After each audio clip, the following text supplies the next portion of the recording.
My name is Clarice Dalton, and I've spent most of my adult life behind a bench, listening to lies unravel.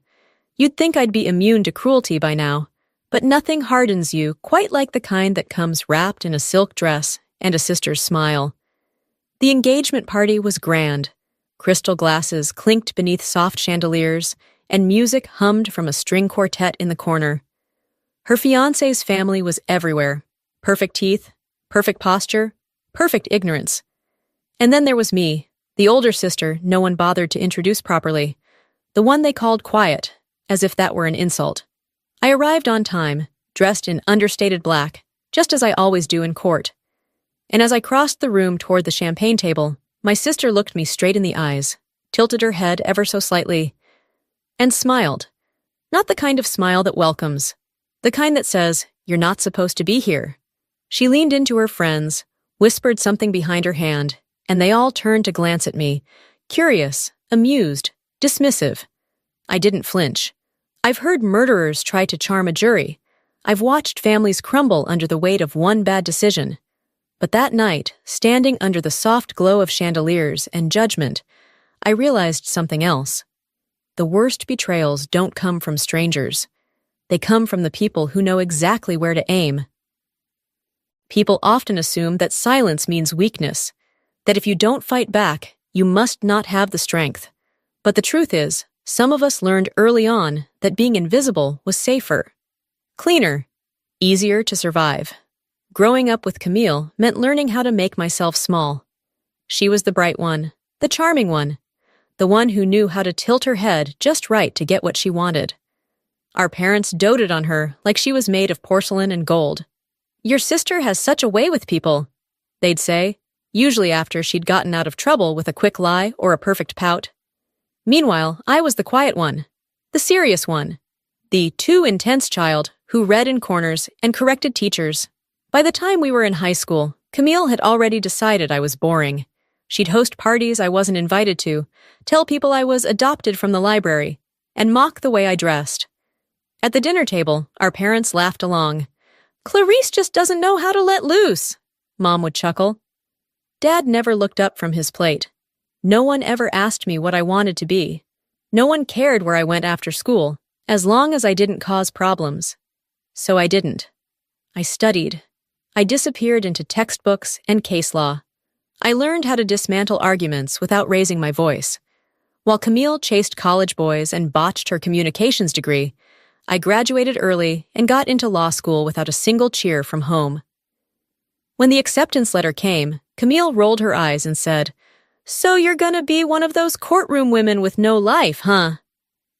I didn't answer her. I didn't need to.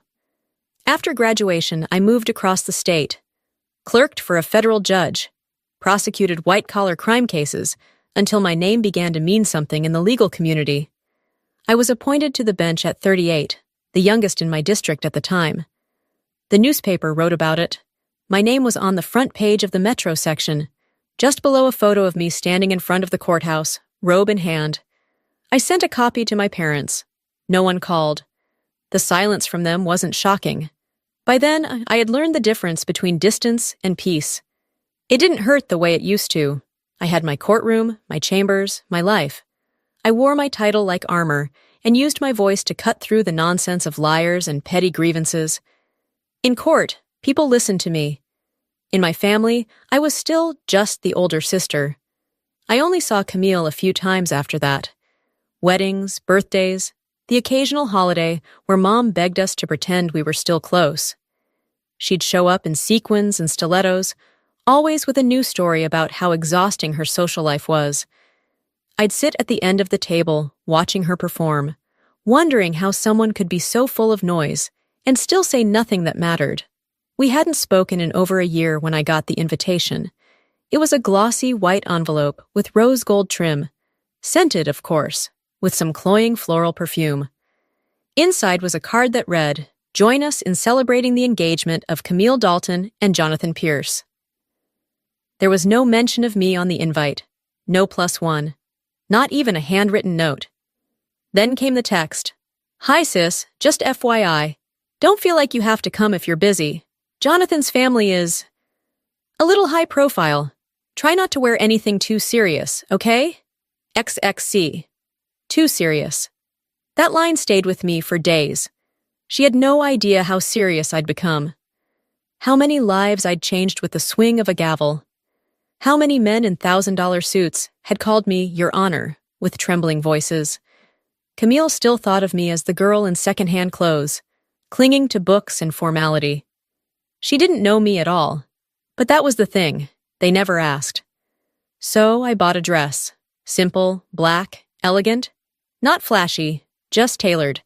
I booked a flight, rented a car, declined the hotel room she offered, and made my own arrangements. And then, for the first time in a decade, I walked back into the lion's den with no intention of shrinking. I wasn't going for her. I wasn't even going for them. I was going for the silence. The one that had followed me for years. And the one I was finally ready to break. The venue was a glassy hilltop estate, with manicured hedges and valet parking. The kind of place you rent not because you like it, but because you want people to know you can afford it. Camille's name was printed in gold on the welcome sign, followed by Jonathan's in a slightly smaller font, which already told me everything I needed to know about their dynamic. I arrived 5 minutes early. Always 5, never more. I watched from the car as guests trickled in, hugging, laughing, adjusting expensive cufflinks and dresses that still had creases from their plastic packaging. Camille had always been obsessed with appearing upper class, even if her bank account said otherwise. I imagined she'd spun a charming narrative for Jonathan's family, one where she was the elegant socialite and her sister was too rigid to be relevant. And then I walked in.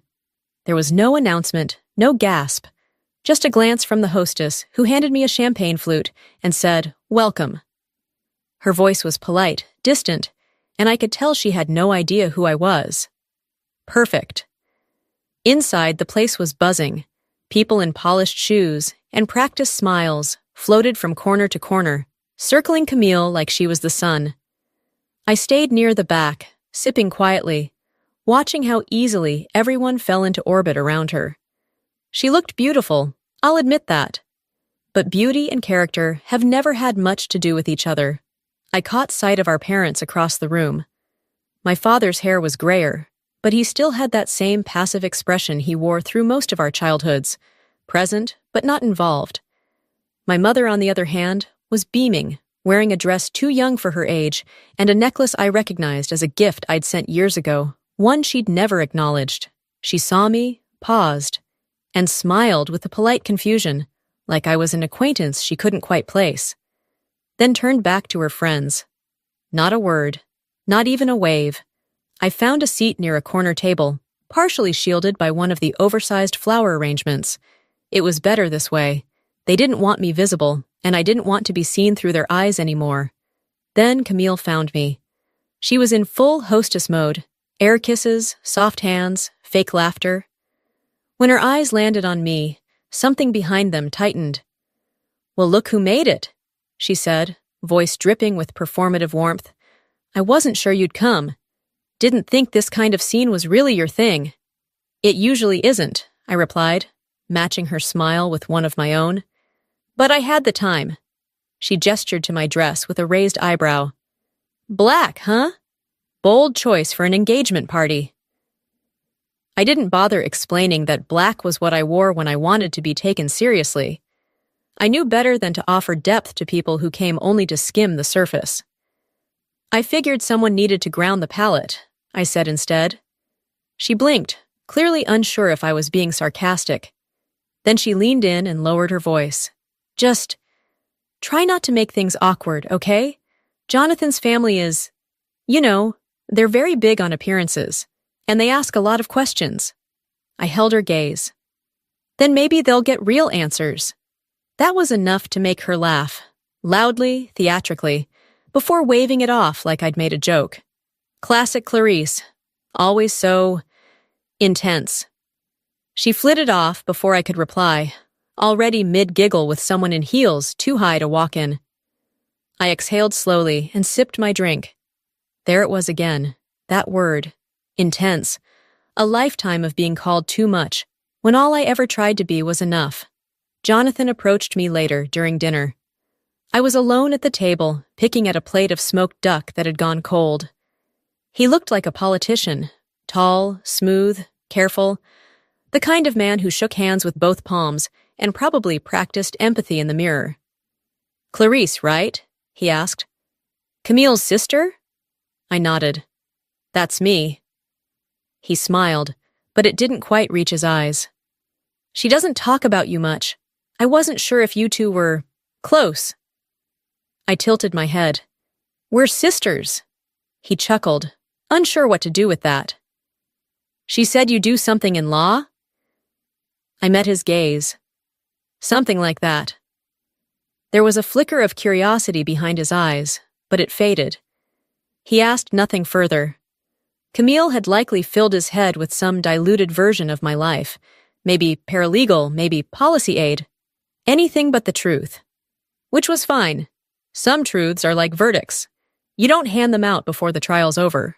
Dinner gave way to speeches.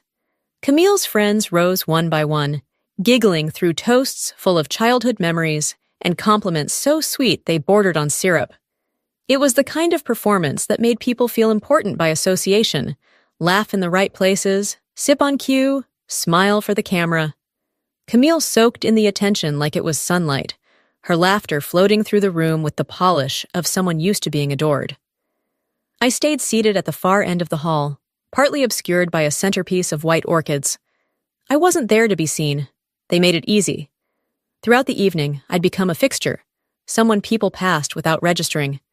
A single woman in black at the edge of a party meant for paired champagne flutes and pastel photo ops. A few people smiled politely. No one asked who I was, not even Jonathan's relatives, despite Camille introducing half the room with exaggerated stories about how connected she was to this person or that cousin. At one point, I overheard someone ask Jonathan if Camille had any siblings. He shrugged. "She does," he said, sipping his drink, "but they're not close." I didn't even flinch. That was their story, always had been. I was the distant one, cold, stern. Too serious. Never mind that Camille hadn't returned a birthday call in 5 years, or that I'd flown across the state for Mom's surgery and was asked to wait outside the recovery room so Camille could have space. Let them tell it how they liked. I'd lived long enough to know the difference between truth and narrative. And then Camille stood. She tapped her glass with her fork, all eyes swiveling toward her. The spotlight from the chandelier glinted off her sequined dress like a warning flare. She took center stage as if it were built for her. "I just want to thank everyone for being here tonight," she said, beaming. "Truly, I feel so lucky." The crowd smiled back. Some already had their phones raised, capturing what they assumed would be another charming speech.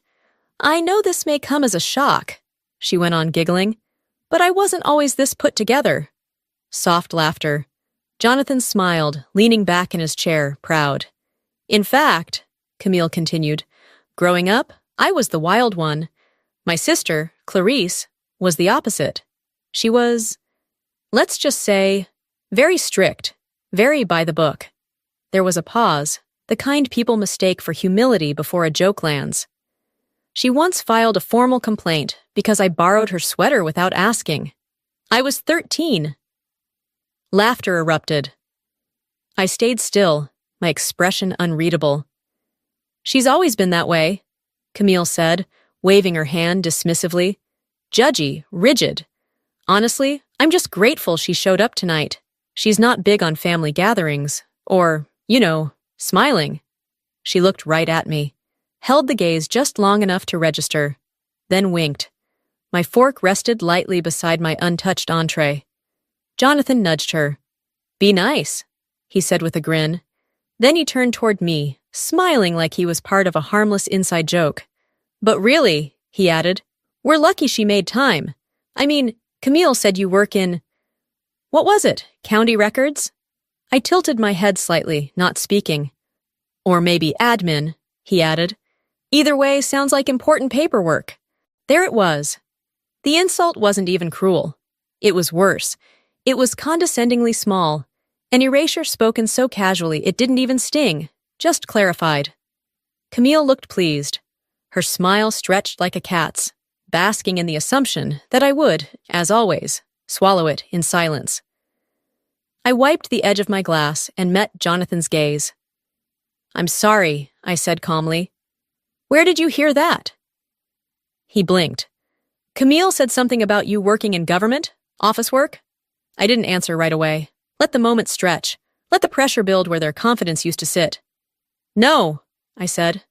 "That's not correct." Camille laughed nervously. "Oh, come on! Don't be so dramatic." "She's right," I said, still looking at Jonathan. "I don't work in office administration." Another pause. Longer this time. "I'm a judge," I said. The silence was immediate, thick, like the room had inhaled and didn't know how to exhale. From a table to the left, a voice broke through. "Wait. Judge Dalton?" Heads turned. Someone gasped. A woman closer to the stage narrowed her eyes. "From the Ferris decision?" she whispered. I heard it. So did Camille. Jonathan stared at me like he was seeing something under the surface of a painting, something he hadn't realized was there. "You're a judge?" he asked. But this time there was no grin, no charm. I nodded once. "Superior Court, 11th District." His hand dropped from Camille's back. "But Camille said you never really made it far, that you were—" I didn't wait for the rest. The woman in green near the bar spoke up again, louder now. "She handled the Eastman case. That sentencing got national coverage." More murmurs. Phones slipped out of pockets. Google searches launched beneath linen tablecloths. One man adjusted his tie. A woman looked sheepish as she realized she had been laughing just moments earlier. And Camille? Her face shifted. No longer confident. Not angry. Just cornered. "I didn't know she was still doing that," she muttered. "I thought she gave it up." I stood then, not abruptly, slowly, with purpose. I folded my napkin and set it gently on my plate. Every move carried weight now, not because I forced it, but because the weight had always been there. They just never saw it. I met Jonathan's eyes one last time. "When people don't ask questions," I said softly, "they shouldn't be surprised by the answers." Camille opened her mouth, but no words came out. She looked at our parents, who looked just as stunned. My mother's lips were slightly parted. My father had gone pale. I walked past them all, past the shocked whispers and sideways glances and melting facades. No need for drama, no theatrics, just quiet gravity. I didn't need to explain myself. The verdict had already been delivered. I didn't stay for dessert. There was nothing more to be said, nothing sweeter than the silence I left behind. Outside, the night felt cooler, cleaner, the kind of quiet that doesn't demand attention. It just exists, steady and real. I walked to my car without turning back. No applause, no farewell. Just the sound of gravel and freedom. My phone buzzed once. Then again. A missed call from my mother. 2 texts from Camille. "You should have told me. Why would you embarrass me like that?" As if facts were weapons, as if telling the truth, when asked, was an attack. I didn't respond. They hadn't asked who I was for years. They'd assumed, projected, reduced me to the version that made them feel bigger. And when the truth came out, they didn't feel remorse. They felt exposed. I wasn't angry, not anymore. There was a time I would have given anything to be acknowledged, to be invited into their pride. But somewhere along the way, I stopped needing that. What I built didn't require their blessing. I had earned every inch of my life, with no shortcuts, no applause, and no family name pulling strings, just work. Quiet, consistent, unglamorous work. The kind that holds weight in rooms they never entered. Inside, I imagined the buzz. Camille rewriting stories. Jonathan realizing his smugness had limits. My parents sitting quietly, unsure how to process the daughter they never bothered to understand. But I didn't need their understanding anymore. They hadn't failed to see me because I was invisible. They failed because they never looked. Now they would. And even if they never said a word about it, never admitted they were wrong, something had changed. Not because I demanded it, but because truth has a way of shifting the air. I didn't need the spotlight. I never wanted center stage. All I ever wanted was my seat at the bench. and the quiet, lasting power of finally being seen.